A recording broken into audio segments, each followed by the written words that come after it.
spicy soft tofu stew.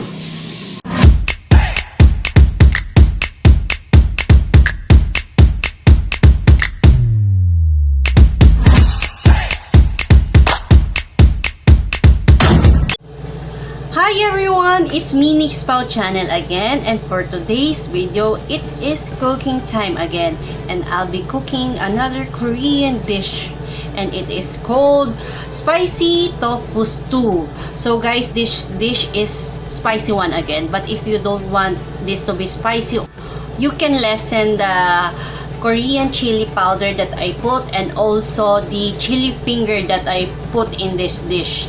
So guys, I will not be making this long. Tara, samahan niyo ako.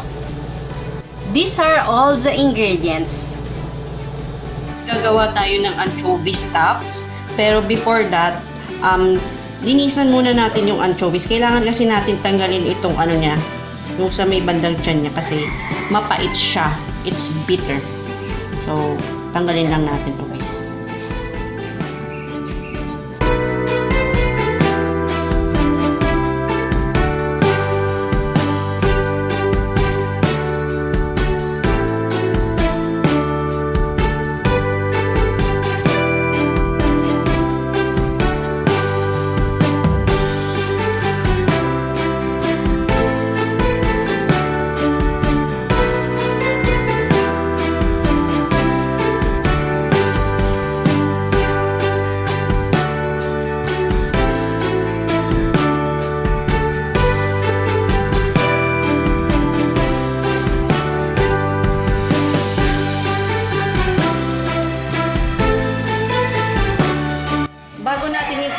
Ibang ingredients, pakuluan na natin yung ating anchovy stock para later on, dire-diretso na tayo. This is 6 cups of water. Yan.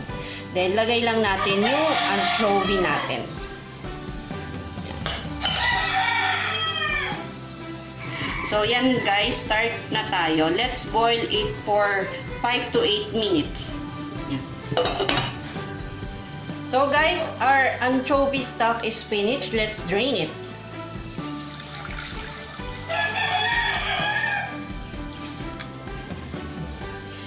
Yan. Andito guys yung iba, hindi ko na ano kasi kailangan lang naman natin maalis talaga yung anchovy stock. Ay, sorry. Anchovy stock. Anchovy. We will remove the anchovy. Yan. So, this is our anchovy stock. 1 piece of small onion. Lalahatin na natin to.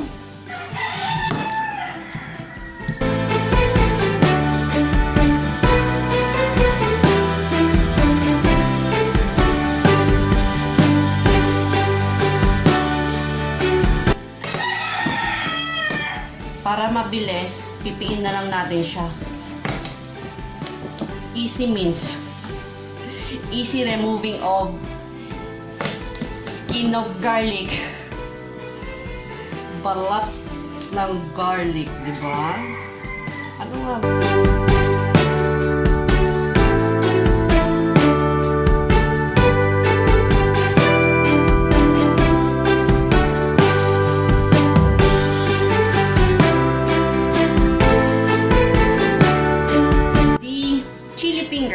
So, I have 4 chili finger kasi maliit siya.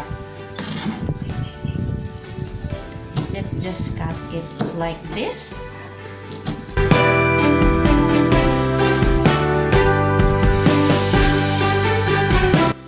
Let's remove this, the edge of the onion para mas mabilis. Ganito na lang natin siya.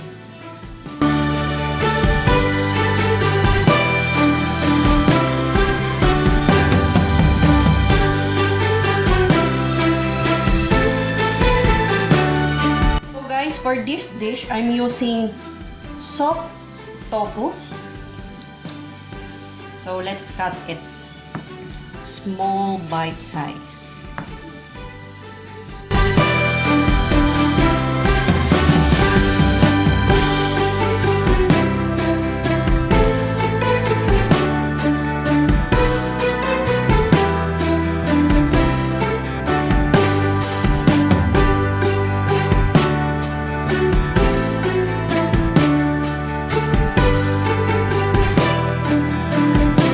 Then guys, I have 6 pieces of shrimp. It weighs 200 grams. For easy cleaning, let's just do this. Remove the head. Then, cut it here.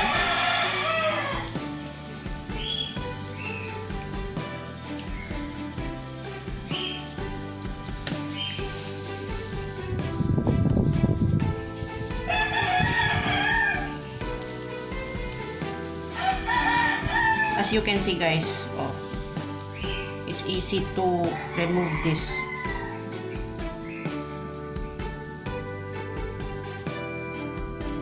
It's already divine. Hey! Let's just repeat the step again and again until we finish everything.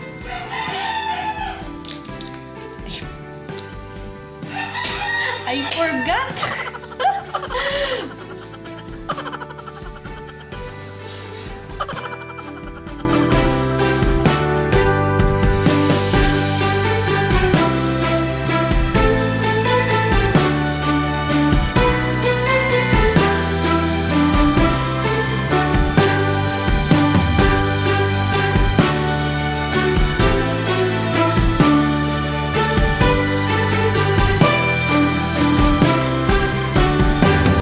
Our shrimp is already washed. Let's just cut it like this and like that.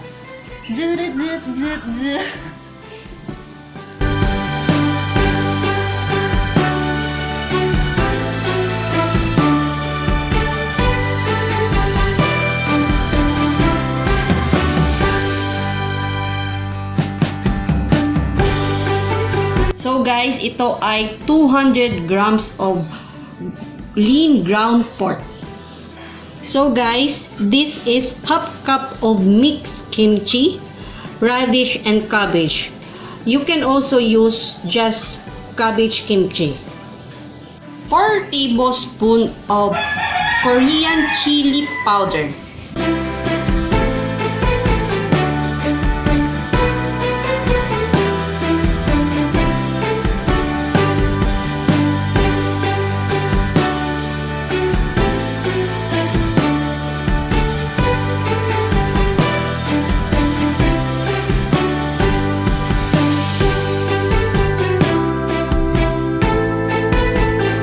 So guys, let's start cooking. 1 tablespoon of sesame oil.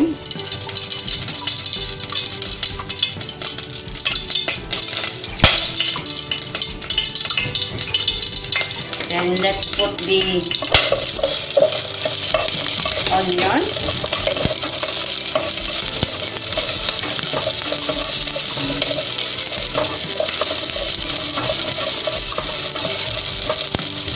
Followed by the garlic.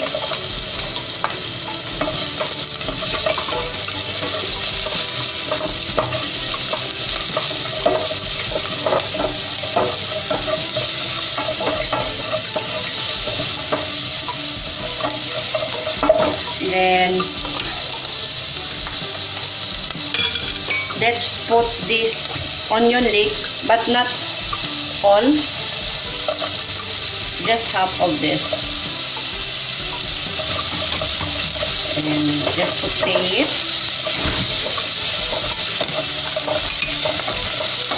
After that, let's put this kimchi, mixed kimchi.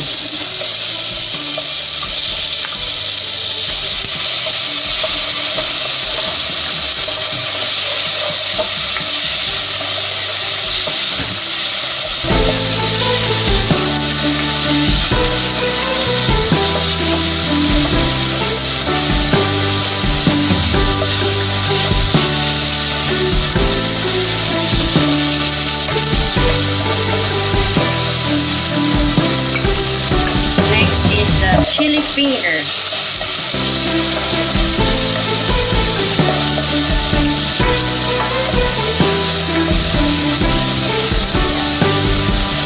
Okay.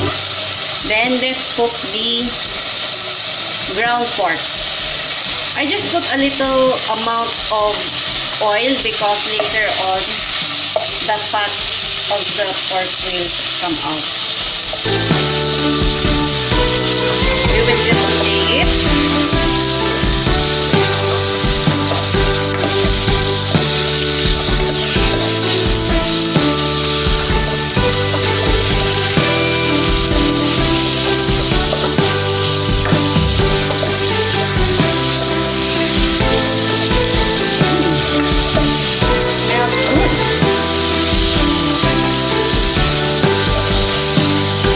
Also smell it. My camera here. Yes.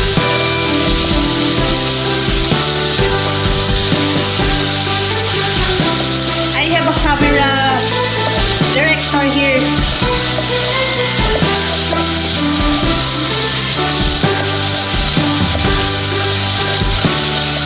Okay.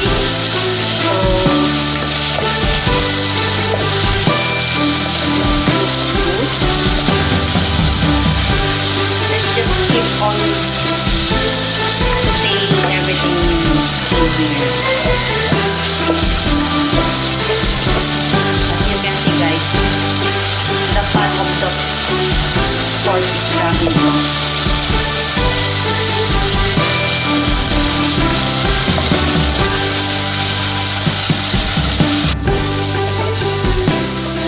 So the meat of the pork is already cooked. Let's add the shrimp. Saute it.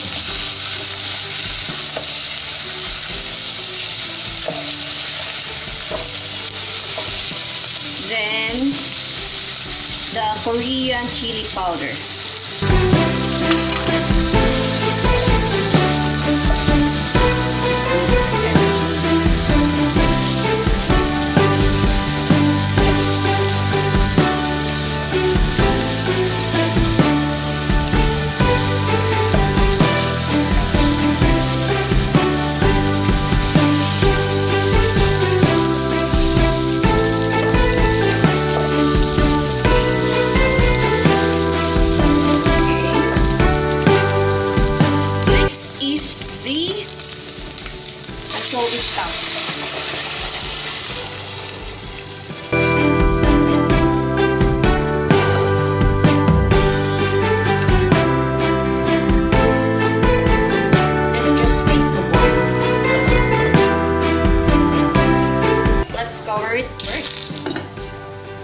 It's already boiling guys. Let's just add half tablespoon of salt.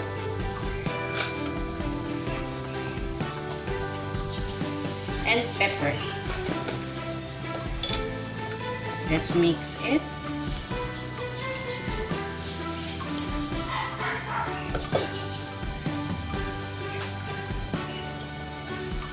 Then lastly, let's put the tofu.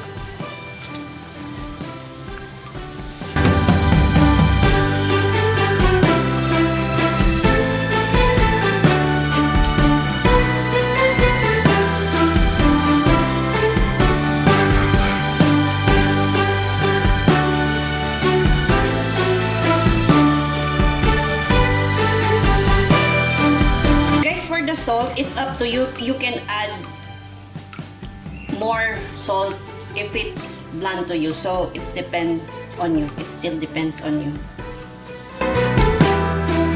Let's just boil it guys for at least 3 minutes. So guys, this is our finished product. Spicy soft tofu stew.